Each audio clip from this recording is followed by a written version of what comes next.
Magandang araw po sa inyo lahat and thank you po sa walang sawang suporta. Ngayon po pag-uusapan po natin yung recent updates sa case po ni Senator Marcoleta about po sa kanyang kinakaharap about sa kanyang SOSE na kung saan po meron po mga ah, may mga issue po siya sa paglalagay po kung sino po yung mga contributors niya sa kanyang recent election. Marami po tayo pag-uusapan, so don't forget to bring your popcorn at tayo magkikwentuhan po ng marami. But before that, kung di pa po kayo kasali sa ating family, don't forget to share, like, and subscribe sa ating YouTube channel. First, usapan po natin yung interview po kay Attorney Dino De Leon na isa po sa mga nagsampa ng kaso sa Ombudsman, COMELEC at sa Senate. First, pag-usapan po natin yung kanila pong i-file sa Ombudsman. Ito po ay case ng perjury na kung saan po hindi po tugma ang nilagay na kanyang information sa SOSE based po doon sa kanyang salin. Lumalagay po dito na meron siyang 100 million plus pesos na expense versus sa nailagay niya po sa kanyang salin na 50 million pesos plus. Pinaliwanag din dito na ang kanilang pinupush for the perjury is under the revised penal code, and also included po dito ay ang kanilang ebidensya na kung saan po ay si Senator Marcoleta ay nagsalita sa kanyang interview noon po sa Net 25 ng Iglesia ni Cristo. Sabi niya dito, ang dami kong kaibigan, at sabi nila wag ko daw i-declare yon. At ito po yung isa sa pinakamalakas na ebidensya po ng kanilang grupo para po maging ebidensya as a public admission of guilt. Kasi kung makikita po natin, totoo yung sinasabi ng kasabihan na kung minsan ang isda ay nahuli sa sarili niyang bibig. And I think this is one of the old examples na mas maganda kung gusto mo magsalita sa kinakaso sa'yo o hinahabla sa'yo na may tamang opportunity, tamang time para sagutin yun. Kasi the time na nagsalita si Marcoleta nito, talagang ang laki ng effect nito sa taong bayan. Parang lahat nagtatanong, 'di ba? Ibig sabihin ba kapag sinabi ng contributor mo na ayaw niya ilagay yung pangalan niya sa papeles, okay lang. At pagka ganito naging pamantayan natin, ibig sabihin lahat ng tatakbo, pag nanalo sila, they can have a conflict of interest. The question is, how would anyone know kung saan ka kumikiling sa mga bagay na gusto mong gawin being a public officer, kung wala pong nakakaalam kung sino ang pinagkakautangan mo ng utang na loob. Napakahirap yan, and I think this is one of the root causes bakit maraming corrupt sa ating bansa. And masakit mang isipin that nagiging norm na siya, 'di ba? Para bang kapag kinwestiyon mo ang isang senador, parang ikaw pa yung may kasalanan kasi 'di ba parang mas nauuna yung utang na loob nila sa mga nagko-contribute sa kanila kaysa yung utang na loob nila sa bayan. And guys, what do you think about it? Is it fair, 'di ba, para sa isang taxpayer na bumoto ng isang tao para mahalal sa Senado? What do you think about it? Also, yung pangalawang case naman daw po na kanilang hinain ay sa COMELEC with the violation of Omnibus Election Code.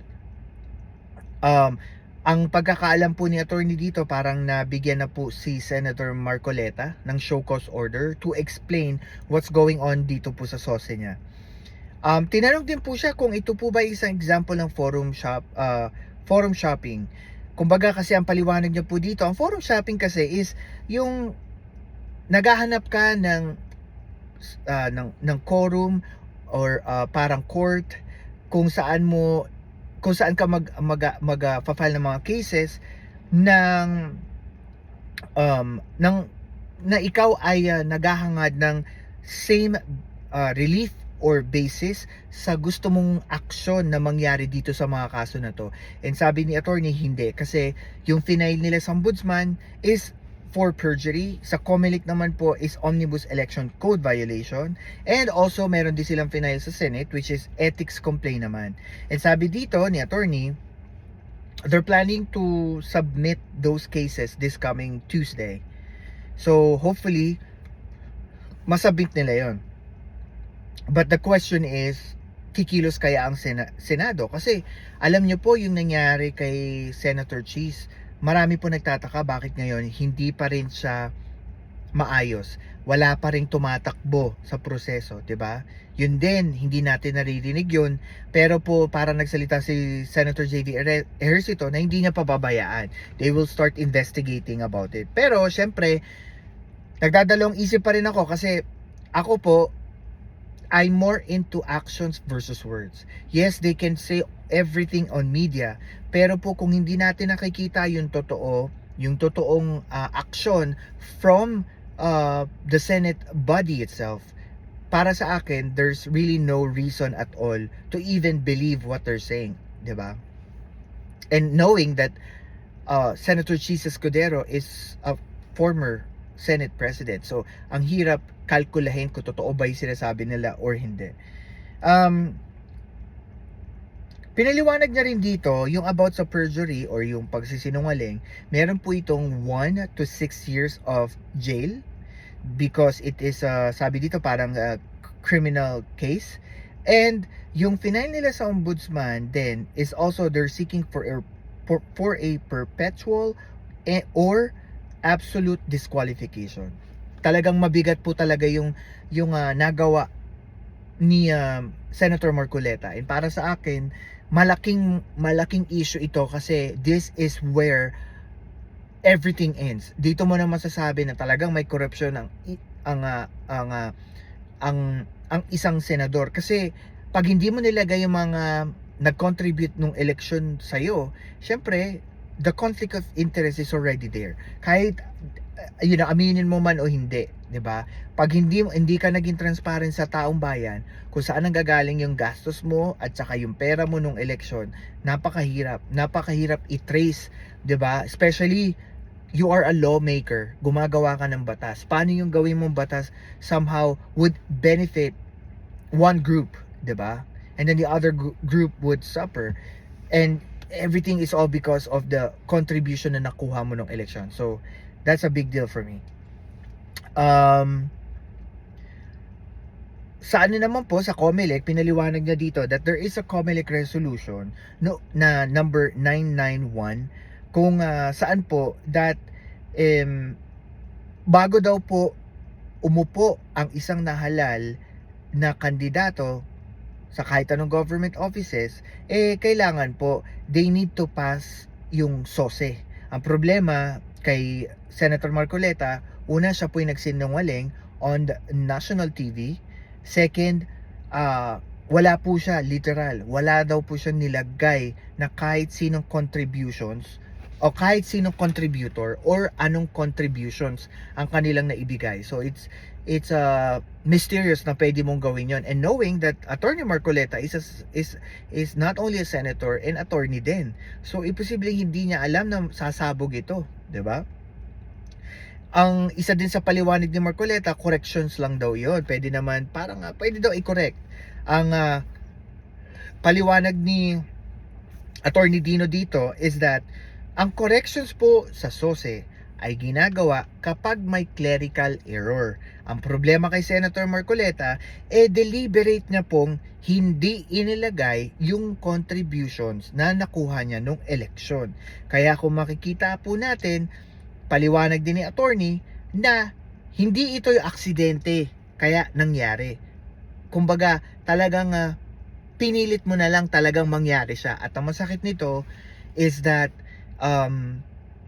nangyari na senador na siya, 'di ba? Nakaupo na nga So ano pa, 'di ba? From the time na maging senador siya, marami siyang control sa mga hindi public fund pero marami siyang control sa mga proyekto maaari mag-benefit sa mga kaibigan niya. And that's what I am worried about. And also, sinabi niya rin dito yung nga, conflict of interest. And kaya nga, 'di ba, noong panahon ng proceedings sa Senate Blue Ribbon Committee about sa Diskaya, 'di ba, isa nga na punto ni Senator Lacson is parang ikaw ay nag-aabogado sa mga Diskaya or masyado mong dinidepensa ng mga Diskaya. Well, sabi naman ni Senator Marcoleta, hindi. Kasi he's only following the rule of law. How about naman po doon sa mga kasi kung titingnan natin disbarment cases, 'di ba, sa mga attorney, kasi attorney po si Senator Marcoleta, para naging issue kasi ngayon 'yan, kasi ang dami naman pong nakakasuhan ng disbarment na kapag ang isang lawyer naging public official, usually parang kung minsan tinitignan, 'di ba? Yung minsan naman hindi tinitignan or minsan halos wala ng aksyon. So yung disbarment case na yun, maaaring list, sabi nga ni Attorney Dino, na probably list na action na gagawin nila sa puntong ito. And sabi din ni Patrick Esguerra dito na magpakasaya daw tayong lahat bago daw po magkaroon ng 2028 election, kasi kapag ka naging natapos na at nagkaroon ng 2028 election at si VP Sara maging presidente, naku po, sabi nga nila dito, napakatindi ng retaliation sa mga kaaway ng mga Duterte, mga media personnel, 'di ba, sa mga politiko. And yun nga at saka dinagdag din ni Attorney Dino dito, nung panahon ng mga Duterte bawal mag-question. Kaya 'di ba, honestly, nung election nga, hindi ko kilala talaga si Sara Duterte. Kung hindi lang umalingaw-ngayo yung video niya na sinapak niya yung sheriff, talagang sabi ko, grabe. 'Di ba? Public official ka. And also, naalaman niyo naman siguro yung balita nung tinutukan ni Pulong yung isang citizen sa isang restaurant, 'di ba? Tayo mo, you're public official. Siyempre, takot sa'yo ang tao, 'di ba? And yun nga, sabi niya, mumurahin ka, uh, sasabihin na papatayin ka, papahiyain ka, kakasuhan ka. And then also yung nung panahon ni Duterte, yung teacher na pinaluhod dahil daw may sinabing hindi maganda kay President Duterte. Grabe din yun. And I forgot yung video, pero I think I watched it. Hindi ko lang alam kung nasa YouTube pa. And also yung mga takot, yung mga joke on the side ni Pangulong Duterte before na parang papatayin kita, ganyan. Syempre those are things na kung manggaling sa isang presidente, syempre people will not take it lightly, 'di ba? Seseryosohin din ng mga tao 'yon. Syempre, 'di ba? Presidente mo nagsasabi noon eh. Tinanong din siya about sa impeachment cases kay VP Sara. So, sabi niya po, magi-start na sila mag-file ng cases for next year. And also a report na apparently nagsisimula na sila to start to file case for plunder in connection to bank accounts based from reports of Deputy Ombudsman Arthur Carandang about po sa di umano'y I think 2 billion pesos sa joint account ni VP Sara at saka ni President Duterte. Kasi sabi niya dito, ang bank secrecy ang bank secrecy law ay hindi daw po nag-a-apply sa peso account. But also, nag-a-apply siya sa peso account, pero hindi siya absolute. So, we can seek to open the account para daw po makita yung mga transaction, especially yung mga withdrawal. Kasi parang sabi nga ni attorney is that even if mag-combine pa sila ng mga negosyo nila ng mga Duterte, there is no chance na 2 billion, there is a movement of 2 billion pesos doon po sa account ng mga Duterte. So they're trying to investigate it. Also, may sinabi rin po siya dito na maraming mga opposing group and people ang hindi pabor sa pagkaka-elect ni former Congressman Jesus Crispin Boying Remulla sa pagiging ombudsman. And parang nagbigay siya ng hint dito na alam niyo naman yon kung sino yon. Nagsisimula sa letter D, sabi niya ganon. And it's up to you kung ano at sino yon. And yeah, ako alam ko na noong una pa lang kasi nakita natin yung tindi talaga ng tindi ng epekto ni Ombudsman Remulla nung naupo siya. Talagang yung swift action ng ombudsman, talagang sabihin mo nang nandun, and makikita mo rin doon na talagang on point, 'di ba? Walang paligoy-ligoy. And para sa akin, mabagal kung sa mabagal, pero importante kahit na mabagal yung isang aksyon, at least sigurado ka na kung gusto nating kasuhan, pakulong, 'di ba? At least walang magiging issue technically, and yun lang naman ang akin 'di ba? And also another interview from Professor Danilo Araw ng Kontra Daya convener. Sabi niya po dito with regards to Senator Marcoleta issue, sabi niya the moment na sinabi ni Senator Marcoleta na ayaw po magpakilala ng mga contributor, it's already a sign of conflict of interest.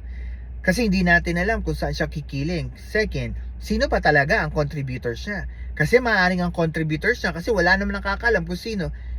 Yung mga contractors, maybe yung mga contractors, maybe yung mga diskaya. But who would know kung wala tayong evidence, kung wala tayong source? So, that's the easiest way to cut corruption even on those issues pagdating sa dokumento ng SOSE. So, sabi nga ni Professor Araw, sa umpisa pa lang, conflict of interest na yan. And also, piniliwanag niya rin dito that SOSE should be true and correct. Totoo at tama. Sa pagpapaliwanag ni Senator Marcoleta sa isang interview niya sa INC channel sa Net25, inconsistent yung kanyang statement at tuwiran siyang umaamin ng kanyang pagkakamali ng hindi paglagay ng totoo at tamang impormasyon sa kanyang SOSE. Sabi niya dito may mga nag-donate daw sa kanya, kaso napilitan siyang maglagay ng zero. Kumbaga lumalagay na hindi ito aksidente na walang contributor sa kanyang SOSE, bagkus ito ay deliberately siya'y nagsinungaling based sa kanyang statement. And sabi rin ni Professor na he is reactive. Kung hindi lang daw po ito na imbestiga ng Billionaire News Channel or ng Kontradaya, hindi siya magsasalita. So in short, talagang alam niya from the get-go na talagang nagsisinungaling talaga siya. At ang masakit niyan, how can he defend it? Especially yung kanyang asawa ay involved di umano sa kumpanya na kung saan po connected naman din po sa mga diskaya.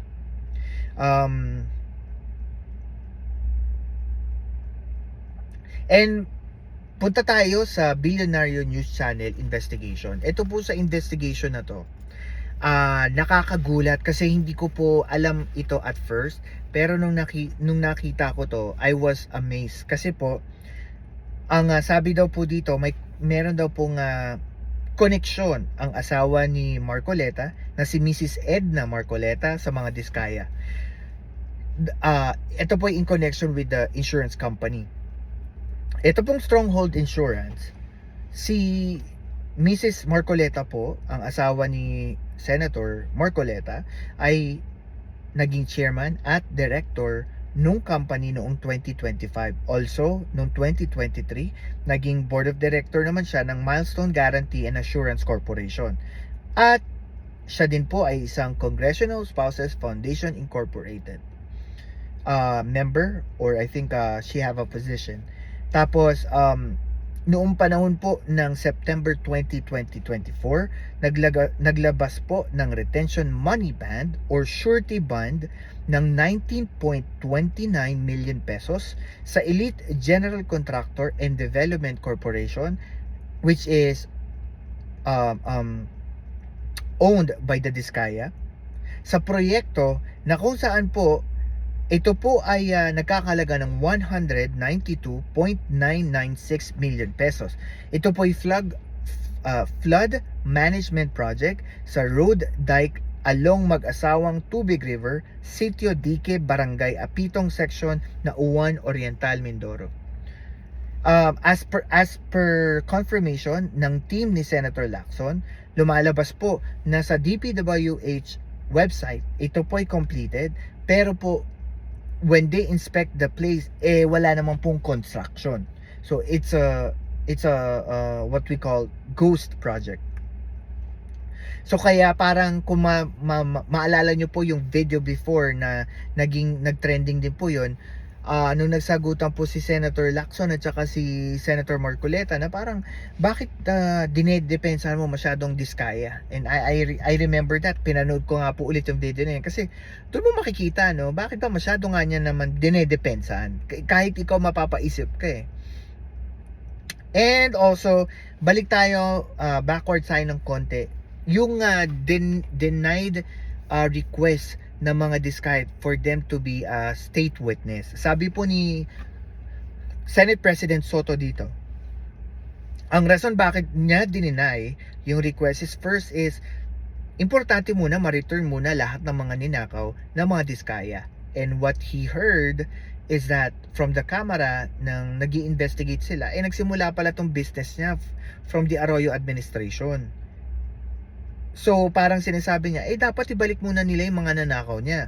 And also, pinuto niya rin dito na dapat kung magiging state witness ka, you must be not the most guilty. Ang problema, lahat naman ng issue na to nang galing sa mga Diskaya. So technically, there's no point na talaga maging state witness siya.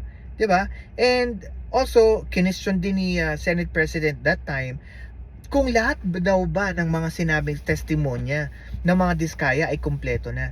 Kasi sa kanyang kaalaman, marami pong taga-Senado, taga-Kamara, ang marami pong ebidensya about her na hindi po na ilalabas ng mag-asawa so far doon po sa komite. Kaya sa totoo lang po, ako para sa akin, dapat hindi siya maging state witness kasi unfair. 'Di ba? Kumurakot ka na ng pera ng taong bayan tapos parang lumalagay parang ikaw pa yung magiging biktima. Kasi para sa akin, pag ikaw naging state witness, parang you're putting yourself into like a parang victim mentality stage na parang ikaw yung ganito, ikaw yung ganyan, pero sa totoo lang ikaw lang naman talaga yung may rason kung bakit nagkakaganito, 'di ba? And this is the right move na ginawa ni SP before. And you know what, I think kay Marcoleta, sagutin niya to, sabihin niya kung sino yung mga nag-contribute nung election niya para matapos tong issue. Kasi naniniwala ko there will come a time na marami pang mga investigative journalists ang lalabas at sasabihin nila kung parang magko-connect sila na mga issue pagdating sa mga Marcoleta at saka sa mga Diskaya. And para sa akin, this will not help him. Kahit ano pa sabihin niya sa sesyon, kung mapag-alaman talaga na matindi yung connection nila sa mga Diskaya, I'm sorry to say, kailangan ka patawan ng kaukulang punishment, ika nga, 'di ba? So, yun lang. What do you guys think about it sa pinag-usapan natin? Don't forget to put your comments down below. And kung hindi pa kayo kasali sa ating YouTube channel, don't forget to share, like, and subscribe sa ating YouTube channel. Thank you!